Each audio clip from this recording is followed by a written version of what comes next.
Gaming's favorite villain Konami have caused EA stock to drop by $660 million. Ubisoft have revealed the scope. No way. Let me see.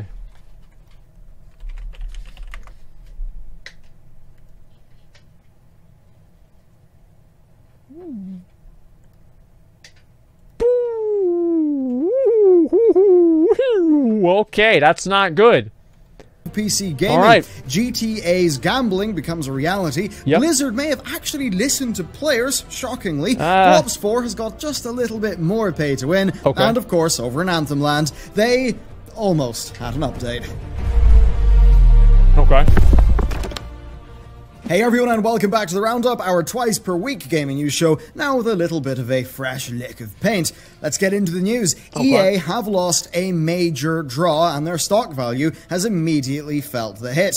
Their partnership with Juventus, a insanely popular Italian football club, has came to an end. So that, right? Instead of renewing with Shut the team, the fuck up. well, Juventus have now partnered with Konami for Pro Evolution Soccer for 3 years. What does this mean? Okay. Well, it means that EA can no longer use their intellectual property, so they can't use the stuff of the club. Instead, they have to replace it with a fictional team that will use authentic players, both with their names and their faces. However, Okay. it does seem like Konami will get access to the players for the up-to-date 3D scans.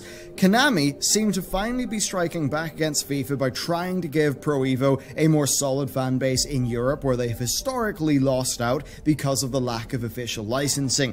Remember Okay. now that FIFA makes up 14% of EA's total net revenue, and what makes this more interesting is the fast effect that it had on their valuation. So on Tuesday, when the announcement was made... What do you mean Konami's bad? What are you guys fucking talking about?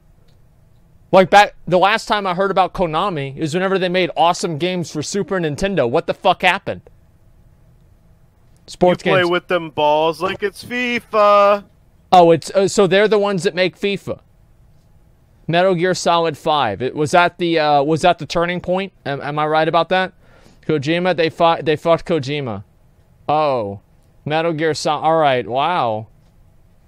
Holy shit, man! They killed Metal Gear Solid. Fuck, man. Fuck. Okay. Stock dropped 3% in value. What does that tell us? Well, I think number one, markets knee-jerk. They overreact. It won't be that bad for that long. And there's also, definitely though, a danger of having all of your eggs in one basket. It does mean that any hits to FIFA will damage EA greatly, although I doubt this is going to have that much impact because of FIFA's established European dominance. Next up though, we've got more Activision pay to win, which I know you love. Last month, a batch of weapons were added. Let's read this. Guarantees 1 new ranged black market weapon and 2 reverse cases. If you already own a variant of all black market weapons, the bribe will award additional variant. So here we go. This is amazing. I'm so glad that they're adding this. Yeah, this is absolutely just great. It's rare to have 3 versions of a raid. You're right about that. To the Black Ops 4 loot crate system. Now, we've talked about this before, but one of them was the Stingray, which, with a explosive round mod, was a burst-fire rifle that would one-shot people. Yeah, that's a massive balance problem, and one with a very simple fix, but it took them over a month to fix it, furthering player claims the Blops 4 is getting kind of pay to win. Now, well, that's what they do, right? Is they add something that's pay to win, and then they let it take the internet by storm. Everybody knows that you have to have this weapon. Then they let the meta create itself around this weapon. Everybody buys the weapon, and then a month later they come back and we say, oh no, we don't want anybody to have to do pay to win. This is not what our company stands for, even though we profited off of the hype of it for last month. But no, now we're going to change it, and we're actually going to make another gun pay to win now, so give us another $15. That's what it is. See, this is the best part about it, right? Is not only, it's like they fuck you coming and going, right? They fuck you buying the gun, and then they fuck you by nerfing the gun and telling you that they did it because they care about the experience, right? So it's like a double, it's a suck and fuck at the same time. Yeah, like Mikkel Reeve says. That's right. shortly... Is he streaming, by the way? When is he streaming? Right now? No, not right now. I know he's not streaming right now. He's gonna try more. You guys need to follow him and start watching his stream. Anybody got a link to his channel? Yeah, link his channel right here, okay? And you can't even, since it's all RNG. Yeah, don't give your Twitch primes to me. Go give them to him, okay? That's my boy. McElrivy. Yeah, he's if it weren't for him, I might not even be playing WoW right now. What's so bad about a good old suck and fuck? Well, there you go. There's the link right there. Okay, yeah, go give him a follow, give him a like, give him your Twitch primes. Okay, don't give them to me. All right, let's go to the rest of these. It's like sucking your own dick, not the best idea.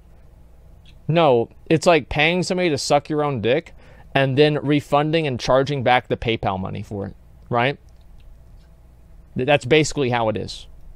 After the Stingray was patched, they've done basically the same thing again. This time, there's an explosive crossbow, the Reaver C86, that does extreme amounts of damage. So much damage that it renders the Safeguard game mode moot, as you can destroy the payload in a single 6-bolt clip of the weapon. That's great. Now, this, like the Stingray, is available from the loot boxes. So great. If you want a weapon that can significantly increase your odds of winning... See, I didn't even hear the other half of it, right? I didn't hear how obviously instead of them changing the loot box thing, I just assumed that they would move the pay-to-win gun to another gun that's from the crates. I assumed that. Boom. It's a fact. Okay? Whenever there's money involved, you always know what they're going to do. Winning that game mode, just throw your money into the loot boxes, or reserve crates as they call them, and hope for the best. Now, making the exact same mistake twice in a row, let's be real, that's kind of unlikely. Now, assuming the worst isn't always the correct approach... No, it's not. Do you know why it's not? You know why it's very likely? It's because it wasn't a mistake. It wasn't a mistake. I mean, do you really think that they're so stupid that they can't balance a gun that shoots that basically shoots grenades with like a machine gun? Just because it wasn't a mistake, they're gonna do it again. They're like, "Oops! Oh, we did it again." Here's a little bit of a bit of advice for you guys. Okay, whenever coincidence and personal gain converge, it's never a coincidence. Approach, given the repeated balance mistakes and the delays on the fixes, even with Treyarch staff acknowledging concerns quite quickly in Reddit, well, you can come to your own conclusion. It could go either way. I've seen some comments saying it's a win-win for the company, that they get money from players rushing to get the OP weapon, while the developers get to accept the feedback from the community and make fixes, albeit slowly, which, I mean, it's a bit of an odd thing to be having happen, isn't it? Overall, though, it's continually a bit terrible with this game. We know that they felt its early revenue from the loot boxes, so if you want a weapon that can significantly increase your odds of winning... Sorry, I skipped ahead there. I accidentally clicked the wrong button. Okay, it's right here, right? Is this what I think it is? That you have to spend extra money for a crate that doesn't have duplicates on it? There's no way this is what it is, right?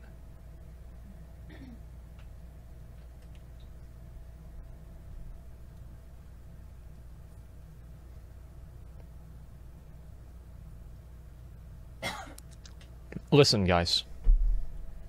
Listen.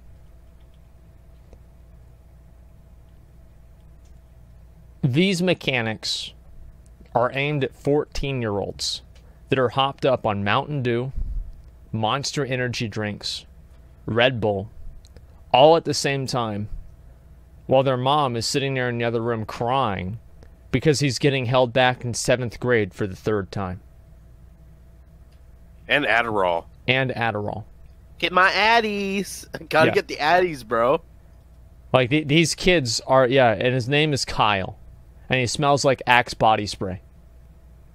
He wears a shirt that's 3 sizes too big for him. And his pants are, you know, like all the way down to his ankles because he's a gangsta. And he has a Supreme hat with the sticker on it.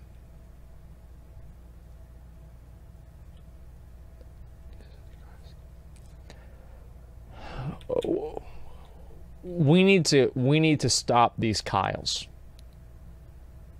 They're taking over our gaming and they're ruining it. We need to stop the Kyles. Continually a bit terrible with this game. We know that they felt its early revenue was disappointing, and as we've covered in the other videos, they've continually pushed their microtransactions further and further. They've been okay with pay to win, and now we're in this current state where, guns, something that's vital to the game, are locked behind their loot boxes, which is just unacceptable. Next, though, we've got another spicy game. It's time to revisit Anthem, a game that has been very quiet. Now, Anthem's Cataclysm... Let's see how quiet it really is. Let me open up Twitch. Okay, so let's look at categories. Anthem.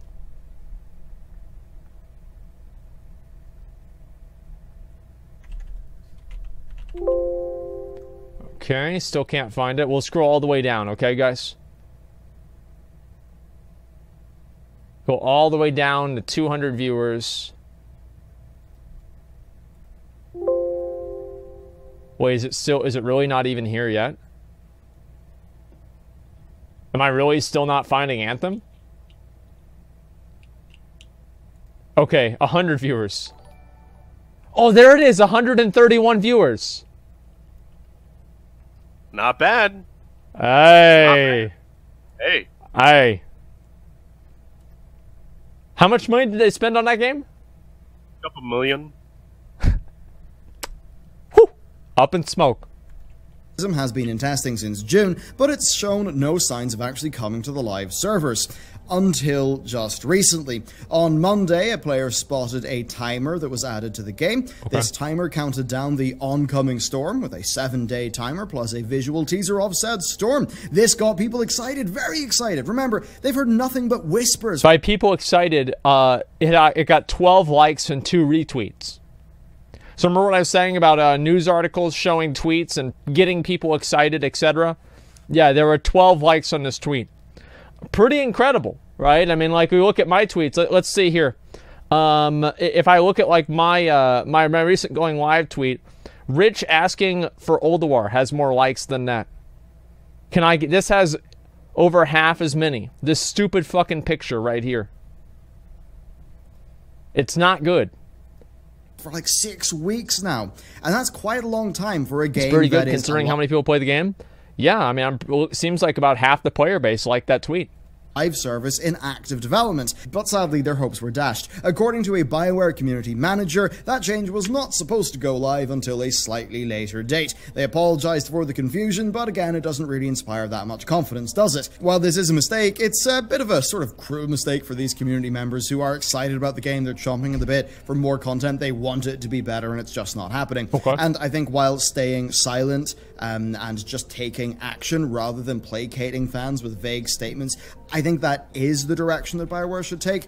But while I think that's the case, it does look like the team is making minimal progress. They should give up on the game and make something better. If there's a large enough team working in this game, dead. I would imagine that they are, you know, sorting out their production and getting their back end improved. I wasn't talking about my own Twitter likes. I was talking about people that got responses on my Twitter post, okay? I wasn't flexing my own Twitter. Jesus Christ, you guys are autistic. Of course I'm not doing that. I was talking about something completely different. It's going instead of just farming out content super quick to get the fans in. However, given the development issues that the game has faced in the past, it's possible that they're quite simply just not making much progress. Still, it's not all grim because over at Ubisoft, things seem to be going up. In their Q1 fiscal year 19 to 20 sales report, they mention a few things of note. First, Assassin's Creed Odyssey has had a sharp increase in daily engagement and comparable sell-through with Origins, surely because of their DLC schedule and the new story mode creator. Then, Rainbow Six Siege is one of the best-selling, one of the top 10 best-selling titles, in fact, in the industry over the last 5 years, and that is measured in $60 units sold. Very impressive indeed. Then The Division 2 is straight up the highest selling game this year so far on console and PC. It simply sold more units than any other game. They also mention strong performance at E3 with Ghost Recon Breakpoint, Watch Dogs Legion, and Roller Champions. Am I the only person who doesn't give a fuck about any of these games? Like, I literally don't care about any of these games. Well, yeah, because you're not a gamer. Well, no, I mean, like... If you were a gamer, you might care, but you're a wower. I might be, but I feel like even for gamers, like, nobody cares. I know I'm not a gamer, you're right. But, I don't know, like, I see these games, like, none of these games excite me at all. doing fantastic by the metrics they were tracking. Their CEO went on to say that they are well above target for this quarter because of high recurring player investment and engagement, especially in Siege and Odyssey, and he claimed that their lineup for this fiscal year, which includes Quarantine and Gods and Monsters, is one of the strongest they've had in the last 5 years. But the most interesting thing for me is the breakdown of bookings by platform. Switch was down at 5%, and their various mobile offerings only earned 7%. Yep. Xbox One was 18% of the pie, and the PS4 was a lot more than that, 30%. Why would anybody buy an Xbox One? Like, give me one good reason to buy an Xbox One.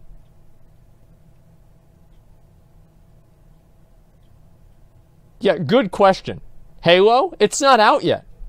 Like, literally, Halo was the only thing that sold consoles for Xbox. And they ran Halo into the ground whenever they stopped having Bungie make the fucking game. And they have some other random studio making the game. Nobody plays Halo anymore. Nobody likes Halo anymore. Hopefully Halo coming to PC will make it good again. But maybe not. And then PlayStation 4 has 1,000 more exclusive games. All of the exclusives they have are fucking a million times better. And it's like, I can't imagine somebody buying an Xbox. Like, so sometimes I've thought about buying an Xbox, but then I remembered I would just be wasting my money. I would never even turn it on. There would be no reason to play Xbox. And this is by somebody who was an Xbox fanboy. I had an Xbox. I had the original one, the giant box, and then I had the 360. I fucking love Xbox, and it's absolute trash now. 1% of the pie. However, the real kicker is that PC was on top. Yeah. PC accounted for 34% of the money that Ubisoft brought in, which is in sharp contrast to 24% the same period last year. So it might be easy to see this and think, hang on a second, has PC gaming just had a 50% rise? Well, while PC gaming does appear to be increasing in popularity, I think that Ubisoft have also been doing a good job with their live service model and their updates, and that probably has led to a lot of revenue. Their reliance on maintaining their live services just makes me believe that players who would usually spend on a number of, say, different games across Steam are instead spending a lot of that money on Ubisoft DLC, season passes, and microtransactions. Now, here's why PC gaming is becoming a lot more popular. There's a number of reasons. Is because one of the big things is that people in general are becoming more PC literate. So the percentage of the population that can create and at least parse out and decide what kind of a PC they want and know what RAM is, know what graphics cards are, know what processors are, they understand that more. That population is only getting bigger. While at the same time, back in the day, whenever the console gaming was much more popular, the consoles weren't even really that great, but they were just better than the PCs. Also, on top of that, creating these like PCs, these better PCs, you can buy a really good PC that can run almost all the games nowadays for less than $1,000. Back in the day, comparatively, you really weren't able to do that in the same way. So PC gaming is becoming more accessible and less expensive. So I think more and more people are going to keep doing PC. Yeah, only 1K? No, it's true. $50 if you're... Well, it depends on where you live, though. Well, of course it depends on where you live. But I think that, okay, computer literacy is going up, prices are going down in general. That's why PC gaming is becoming more popular. Outside of some of those microtransactions, I mean, a lot of them, the XP kerfuffle with Odyssey, that stuff, I think Ubisoft have fundamentally did a pretty good job. They have released quite a lot of content for their games, and as far as the live services go, I think Ubisoft are pretty much coming out on top.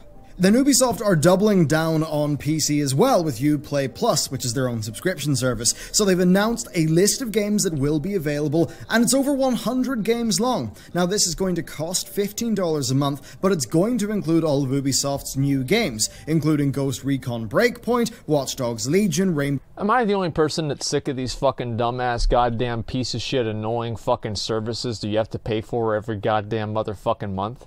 I've got to pay for Amazon Prime. I've got to pay for subs for people on Twitch. I've got to pay for WoW. My dad doesn't even pay for my sub anymore. I've got to pay for fucking Netflix. Actually, that's not true. I leech Izzy's Netflix. And, you know, this is it. I'm getting fucking tired of paying for all this fucking garbage constantly. Like, we get away from the cable companies, and now we're buying our own fucking bundles. This is insane. Gotta pay for Spotify. I'm too much. Yeah, Spotify too. Well, Spotify I'm okay with, right? But in general, like, this is insane. The amount of services you have to pay for monthly. I don't even think about how much money I'm paying for services monthly. It's fucking ridiculous. 6 Quarantine, and Gods and Monsters. Then as for the back catalogue, well, it's almost everything of value. The Assassin's Creed, Far Cry, Tom Clancy, and Prince of Persia series are all there, and then even games like the Trials series, Beyond Good and Evil, Steep, and the Might and Magic games being included. Now, the games are mostly coming as either their deluxe, gold, or ultimate editions, so they should include all of the DLC. Now, there is fine print on the page saying that it may not have all premium content, but I... Wait a second, so you get to play Uno? So you've got Ghost Recon, The Division, Splinter Cell, Secret Agent, Uno, Watch Dogs 2. Like, I don't know why, I just think that's really fucking funny. Ultimate editions, so they should include all of the DLC. Okay. Now, there is fine print on the page saying that it may not have all premium content, but I think that's just to cover them in case there's a genuine issue there. Yeah, like we'll with see Origin about that. Access Premier, basically, if you're a fan of the Ubisoft franchises massively and you want to play them all, it could end up working out okay for you. $15 a month is not... Somebody just traded me $1 million gold. Wow. Yo, hey, Provitos, thanks a lot, man. I really fucking appreciate that. He's in a guild... Wait, he's in a guild called Stream Snipers Re. Yo, thank you, man. Holy shit, thank you very much. It's $1 million gold. Come to Sargeras and do that, man. No, it's okay. Everybody come to KT. I'm just standing right here in Borealis Harbor. Please trade me more gold, okay, guys? Sargeras. This is great, yeah. Health is Odd server. This is amazing. That cheap though, but if you are purchasing 3 full price games every year or a gold edition every 6 months, then it could maybe work out. But of course, you've got to remember you only have access to that content while you are still subscribed, so that does impact the value proposition. Now, there was originally a small controversy surrounding this, as some European pages were showing the standard editions of games instead of the premium ones. Ubisoft have since confirmed to VG247 that this was a error, like just a display error, and there will be no regional differences between the Uplay plus bits of content whatsoever. So yeah, it's nice to see them sticking on their promised policies. So with that, we've got an update on the G2A saga. Okay. So everybody likes G2A. It's one of the most ethical key distributors, and one of the good things about G2A is they never inadvertently sell a stolen key, and it's just one of those things where, you know, honor and integrity just reign supreme. G2A have proposed a solution to the shady key resells. When they proposed their key blocker, they opened by saying they got a lot of feedback and they realized they were a bit short-sighted on some issues. They claim that they now understand the developers are concerned almost more so about review and giveaway keys being resold, so they are working on a tool to protect against that. Now, they're not actually working on the tool. They say that if at least 100 indie devs sign up to be validated with G2A through the system, then they'll begin the development work. Now, this system basically is just a key blacklist, so devs can submit keys to the blacklist indicating whether they are a review or a giveaway key, and if they're giveaway keys, then G2A will allow the sale of up to 3 of those keys from a single seller, but no more. Now, G2A agree that review keys should never be sold, but they do believe the customers have a right to sell keys that they acquire or they win through a giveaway, and I think that's fair, but that they will limit that quantity because of the potential for abuse via botting. Now, overall, I think this tool is a pretty good idea, but I think G2A's bullish approach does leave a poor taste in the mouths of most people. They're never really willing to admit that they're wrong. They always want developers to step up and confirm they're in before they go ahead and spend any time or money, and parts of that are fair, but it's also absolutely not how you garner goodwill with the community. They don't need goodwill, they just sell the fucking keys. Well, let's see, what is this this back and forth? I never mentioned chargebacks at any point, agreed, so we never contacted even a chargeback in an article. Do you give 10 times X people pretending to be streamers and press asking for review codes? People buying codes in bulk, bundles against the TOS? Who's verifying the evidence? People pretending to be streamers, following the article, such people are scumbags and we gladly delete all codes from the marketplace. So this right here, so this is, who's verifying the evidence? See, this is the real question here that this guy asked. And he says, we gladly delete all such codes from the marketplace. So this is actually a very clever way of basically skirting the question. So he's not actually answering the question, but he's saying that the people that do it are bad and they'll delete them if they're found out. But he never revealed that there's actually any sort of process of finding out if they're going to be deleted or not. So this is a completely hypothetical situation for them.